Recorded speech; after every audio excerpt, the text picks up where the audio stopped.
I would like to talk to you today about confidence and self-esteem. It's something that I personally have sort of struggled with as far as I can remember, like going way back. I've never been a particularly confident fella, never really been one with a lot of self-esteem or, at least high self-esteem. And I must admit that the last kind of month, I've noticed something about myself and how my confidence, my level of confidence, is very reliable on somebody else's kind of input. Like it's other people and how other people interact with me, or how people, I say deal with me, you know what I mean? Like basically interact with me or whatever else. That has a massive impact on my own confidence. And it's a strange one. You hear all these things about how you build confidence from a young age, you build self-esteem, and it's sort of the support that you get to work through things. And I kind of get the impression that it's basically people don't kind of dump on you, and it helps you feel that you can do the right thing, and you have more confidence in your abilities, and and you grow from there. Feeling that mine has never really existed has made me kind of look back over like my early years, really. Like as far as I can remember, my upbringing, my childhood upbringing, my family and stuff was okay. So where this influence comes from that gives me this low confidence, this low self-esteem, it's sort of external factors outside of family, so it's like the real world, if you like. Having said that, there's always a little bit of something where you feel that you have potentially not wronged your family, shall we say, but maybe done something that a parent didn't expect you to do, and therefore it's kind of took them by surprise, where you maybe hoped to get a little bit of support, you get a different emotional reaction, which then makes you question yourself, I suppose is the easiest way of putting it. Going forward, this last year I've tried to just kind of work on myself and just try and focus on the little things that I think I can change and work towards, and see how that kind of affects my levels and stuff. And with work, I've just tried to just get on with work and crack on with work. And I've slowly worked up the ladder to the point where I'm now in a managerial position.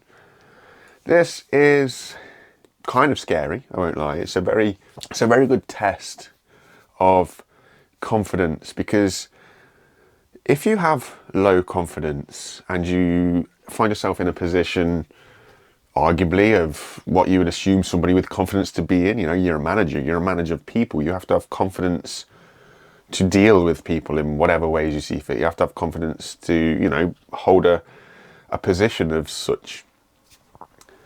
And if you're not one with confidence, you can often find yourself falling into this little imposter syndrome, where it's like you find yourself in a position you don't feel that you should be in. So that can mess with you a little bit. And truth be told, it kind of started to do that for me sort of recently.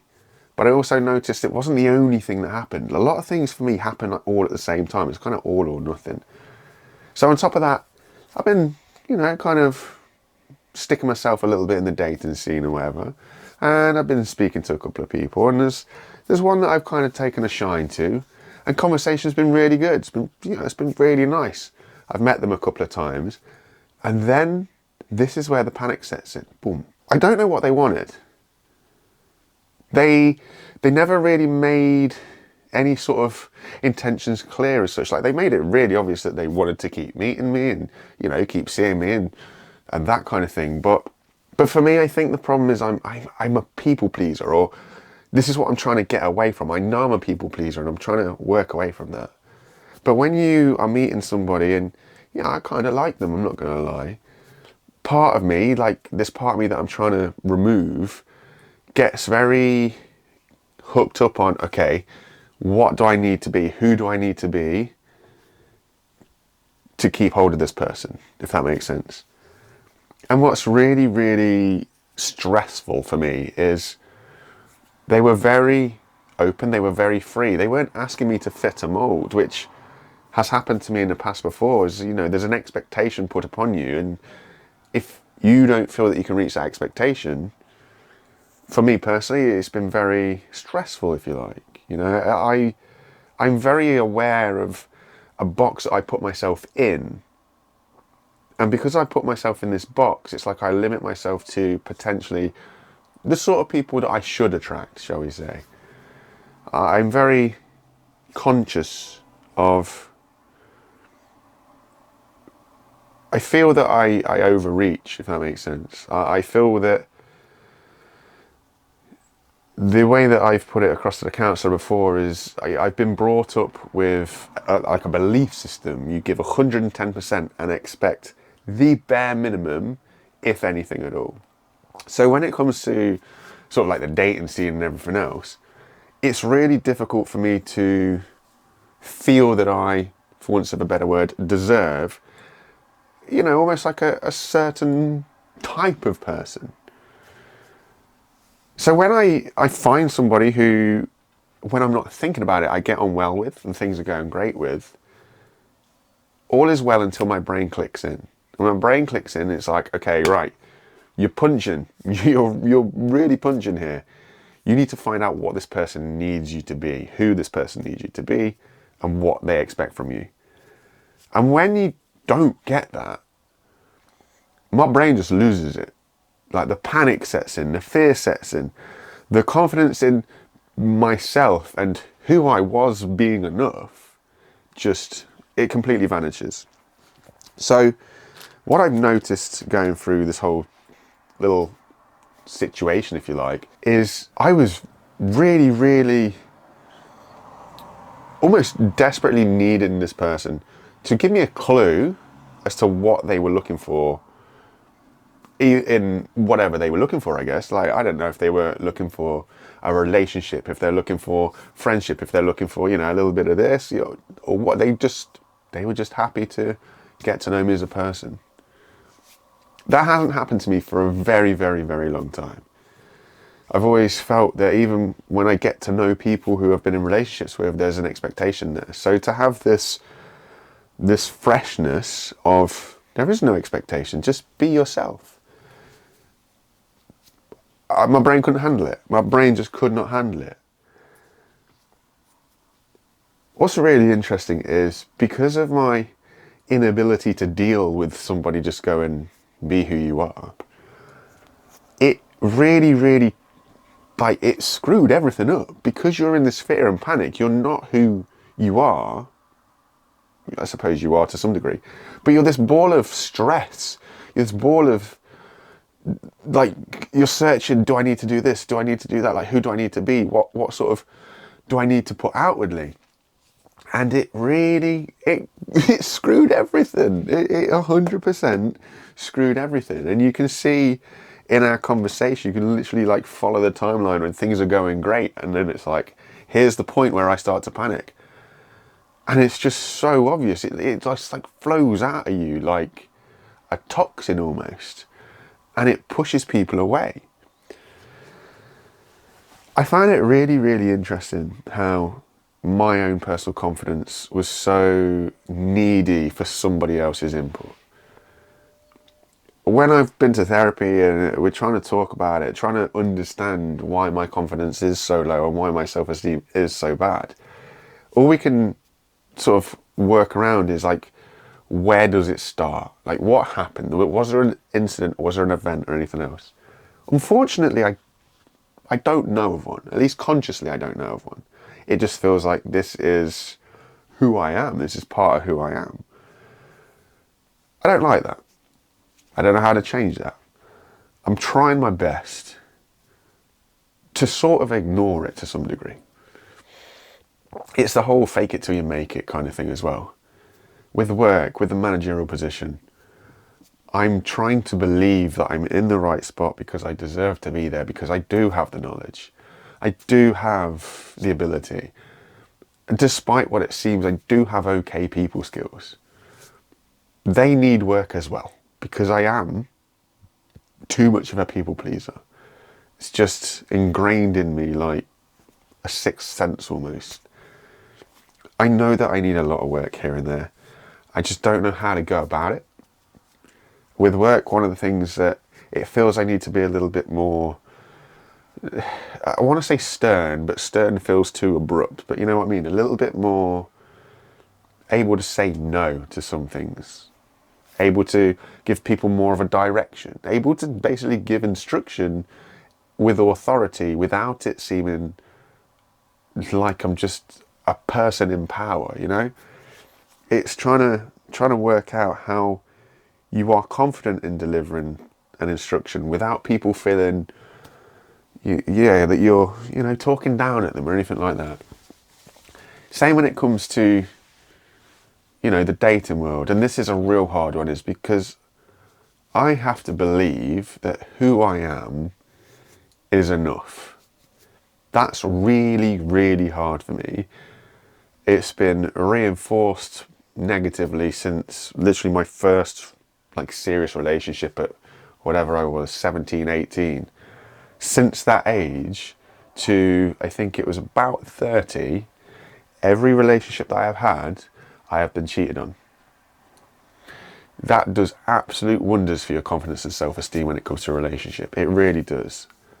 There's no better way to make you feel that you, as the individual, are not enough for somebody than when that situation happens and happens again and happens again and happens again. It's really hard to think that it isn't you. And you get your friends or whatever tell you it's not your fault, it's not you. But when you're the constant variable, it's really, really tricky to see otherwise, I guess, It really knocks your confidence. It does knock your confidence. And then you have the world that we live in today where, I'm heading towards 40 and I still don't have any confidence to meet people. Or if I do manage to meet them, I then have this absolute internal meltdown because nobody's giving me feedback of what they want from me, because apparently they just want to know who I am, and I am might be enough. There's nothing for me to understand or believe that who I am is enough. It never has been. It's a belief system that's literally fed to me. So if I never have been enough, how can I believe that I can be enough just by being me? It sucks because, like I say, this person, they've been really, really kind and polite, But it does seem to feed into that people want confidence, and that's fair. People don't want a bundle of mush. They want somebody who's confident. And if you're out here having a mental breakdown, or having a shake or a wobble, or your confidence is shot because, well, I don't know what you want from me, and they're sitting there just be who you are. I'm sitting there like, well, what does that mean? What does it mean, be who I am? What specifically are you wanting me to be? It's really rocky. It is really rocky. I don't know how to be who I am, and a big argument to that is, if you've seen a few of these videos, is I don't know if I know who I am. And I think that's what challenges it. Somebody says just be who you are, and you don't really know who you are. You know who you have kind of existed to be to this point to get through. I know who I am at home. I know who I am at work. I know who I am around, certain friend groups or whatever else. But it's almost like I don't know who I am as me, the individual. I know who I need to be to fit certain areas. But when somebody who doesn't know you, doesn't have any idea who you are, doesn't have any, mutual friends or anything like that, you get to be, it's a blank slate. You get to be who you are. And if you stress so much, if you're a people pleaser, if you're so hell-bent on getting it right, it's really, really tricky to be who you are, because you've spent an entire life being who you need to be for everybody else.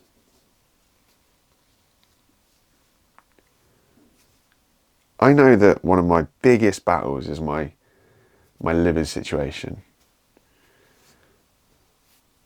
it's something that really kind of does make me unsure who I am, because I have to be somebody here. I have to be a particular way, or you know what I mean?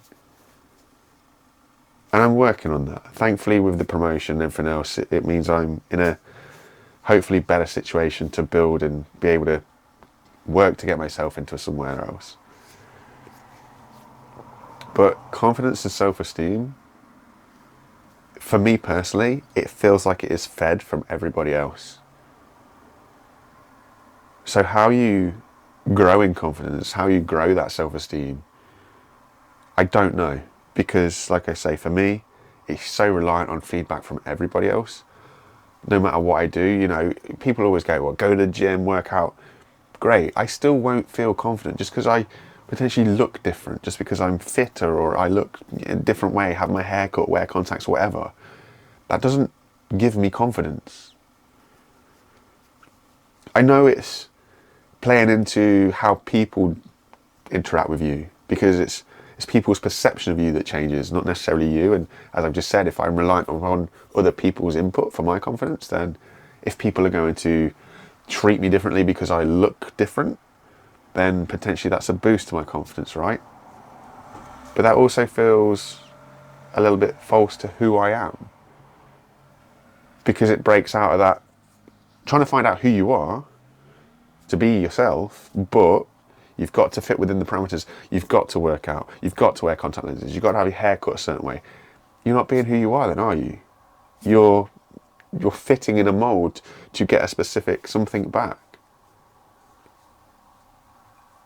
It's really, yeah, it's such a crippling one. Especially with the situation with this person, like, because I felt the moment where it went from things were great and a laugh and nice, and it was really fun to meet this person, to see this person, spend time with this person. I felt the turn, you know. I felt the turn in their sort of attitude towards me and my kind of attitude towards them because of the fear and panic. And it's just like shooting yourself in the foot, you know. I did it to myself. Things were going great. Then your head gets a mess and you do it to yourself. And that, if you're overthinker, deep thinker, whatever, just plays into your confidence again, because it's just like you don't have confidence because you know you're going to screw yourself over. It's a weird one, I know it is. It's also interesting because you guys probably think that I'm kind of confident because, hey, I'm on YouTube, literally out there to the world doing videos and stuff. And what you don't see is the times that I'll put the camera on, know what I want to say. I've worked out what I want to say. I'll put the camera on and I will just clam. My mouth, you know what I mean? The words just don't come out. It's really weird, I suppose is the easiest way to say it. It's really, really weird. As I tried to get older, I've tried to go with the understanding that you have to do stuff if you want stuff, if that makes sense. It's like you have to fake it till you make it, like I said earlier. You have to pretend the confidence. You have to just go and do it. But man, my confidence is shocking. It really is shocking. So if anybody's got any advice, any tips, anything to share about how or where do you start of sort of internalizing the building of confidence, so you're not reliant on other people's interactions, you're not reliant on other people's attitudes towards you, you're able to just believe in yourself, I guess. It'd be helpful. It really would be helpful. I feel that I have those moments of, yeah, I'm doing the right thing, and they last 20 minutes. And then because I suppose you do something and you don't necessarily get the response that you were hoping it would get, you're then fighting the tide of, no, it was the right thing, I did do the right thing, it's just, you know, just the way that it is. But, yeah, I don't know.